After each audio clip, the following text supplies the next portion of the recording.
And speaking of watching, I'm going to throw up just a little bit of it. That sounded awful. I'm going to throw up a little bit here and show you just parts of it so you guys can actually go and watch the trailers yourselves. I'm not ruining the whole trailer by showing it up in the corner up there. But anyway, the trailer for the new Hitman movie, Agent 47, came out. And the Man from U.N.C.L.E. trailer came out. I heard they were making a remake of this, and this was a TV series from way back in the day. Not as old as Avengers, and that's not the comic book Avengers, that's a different Avengers. Anyway, there's that trailer. And speaking of Avengers, something pretty amazing happened in Marvel Land this week. It's been worked out that Sony will join venture with Disney Marvel to bring SpiderMan into the cinematic Marvel universe. Yay! Good. So Sony's owned the movie rights to Spider-Man for some time now, just like Fox owns the rights to X-Men and Fantastic Four, and it's always been kind of a confusing thing for Marvel fans. Why can't you just put these characters in? You own these characters. Yes, we do, but we don't own the movie rights. So that's why. Marvel hasn't said too much about it, but they did say Andrew Garfield, the guy who was playing Peter Parker, will not be returning to play the role, so it kind of sounds like they're going to do yet another reboot, which makes the third one in a decade, but this may be worth it because we are talking about the cinematic universe, and there's not really been a bad movie yet in that entire series. Even the bad ones are better than average movies, so I'm hopeful on this count. But they also said that they will be altering intended release dates that they were showing, and they're kind of scooching them aside because now they're wanting to make a solo Spider-Man movie, as well as some rewrites to include Spider-Man and some other upcoming movies. The top of the list is the next Captain America movie, and they're talking about possibly others.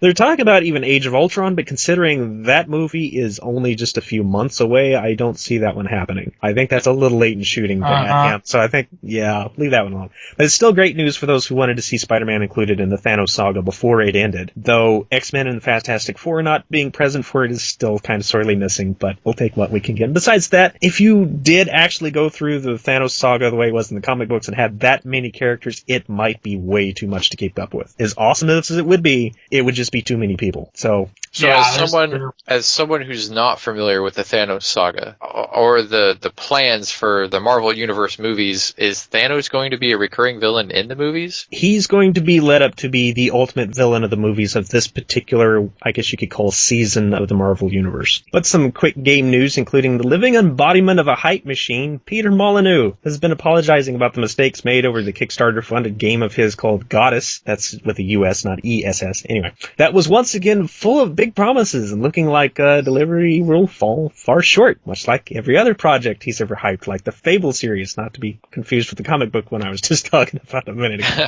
But his new studio, 22 Cans, will be losing even more of its members as development continues to take a turn for the worse, even as the early access current build of Goddess is online on Steam as we speak. But the big news was that a couple of weeks ago, AOL shut down Joystick, the long-standing game news and review site, as well as the subsidiaries Massively and WoW Insider, that's WoW is in World of Warcraft. However, the remainders of some of the Joystick team and Engadget, it's a blog network of gadgets and consumer electronic stuff, are teaming up to rebuild Joystick into something else. Meanwhile, WoW Insider has also rebirthed themselves as Blizzard Watch and will be trying to do everything they were doing before, just on their own now, completely independent. And Massively, who is mostly known for pretty much everything MMO, has likewise been talking about making some sort of return and just launched a Kickstarter about a week ago that has already reached its $50,000 goal within the first few days, so I'm assuming that's going to go somewhere. Now, there's a lot of people calling that this is a Gamergate-related thing because AOL shut them down because of the loss of services, but I'm not quite on board with this because even though, yes, last year was horrible for Joystick and the rest of them, they weren't really Gamergate-related. I mean, they were certainly in the camp of liberal media and pro-corruption and all that type of stuff, but I couldn't really find too much that was awful or even irregular, as a lot of the other sites were about stuff like ethics or political manipulation pieces and all that type of stuff. I never followed Joystick to begin with, so maybe I just didn't see it. But I don't think this is one of those news companies that really jumped on board all of that type of stuff. They may have been here and there, but for the most part, they've stayed out of it. So I think this is just more to do with AOL losing some money for other reasons, and it may have been because of all of the big explosions of all of these game news sites doing all these clickbait stuff and all of these manipulation pieces, people were going to them just to see what kind of screw up they were going to come up with next. And since Joystick was keeping with actual news, ironically, it sounded like it may have hurt them for it. So that may be one of those backfire things. I don't know. Maybe Joystick wasn't more involved than I know they were. But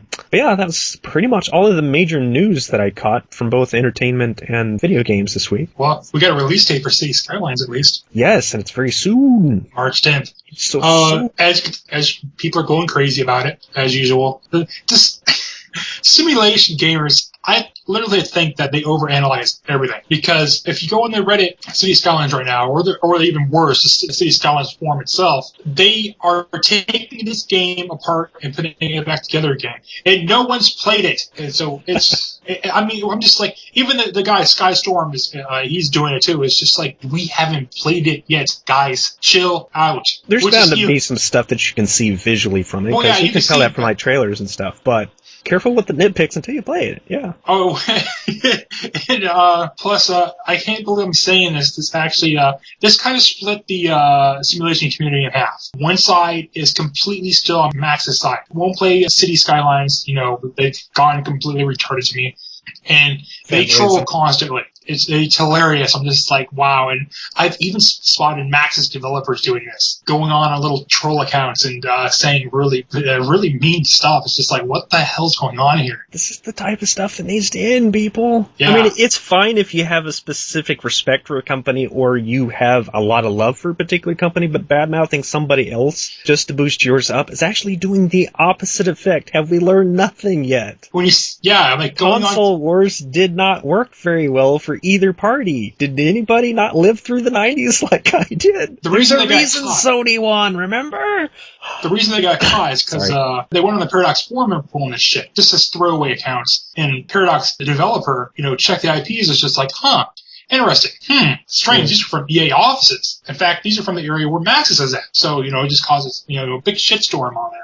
So if that's true, I don't know. Of course, they get deleted immediately, so I get to hear about this as rumors and stuff. But I'm like, if that's true, that's just really sad. But yeah, no, City Skylines, we'll see what happens. I mean, at best, it'd be fantastic. It'd be everything we wanted. At worst, it'd be SimCity 2013 again, and I'll just put my head on the desk and just bang it a couple of times, and we'll go from there. And GTA 5, Grand Theft Auto, is coming to PC supposedly around March 24th, so it's not far away either. Ooh. I'm still debating whether I'm going to get it or not, largely because I don't think my computer can actually handle it. My 360 does not have the memory capacity for it. It's one of those basic units. The other reason it has as much memory as it does is because I pulled the one from the one that burned up. So I have 2 hard drives in it. It's allowed me to keep a little more stuff on it. But Mike got a special apology gift from Capcom, I think it was last year or the year before that included a copy of Resident Evil 4, and that pretty much ate up that hard drive. He gave it to me. So, there's not much room on there for anything, let alone a game that I understand takes about 30 gigs of the hard drive. So, I don't think that's going to fit on the 12 gigs I have. I'm just doing the math in my head, and it's not working out. So... You can delete anything that you're not playing and re-download it later. Yeah, but I already spent all that time downloading all that. That was a lot of time, man. Play it. I need to. Get it done, and then go back. Did I say Resident Evil 4? Because I'm in Resident Evil 5 if I didn't. Yeah, it was 5 that I gave you. Yeah. I guess that's our show for this week. Happy Valentine's to some of you folks. I know there's a lot of people that aren't fans. I used to love them.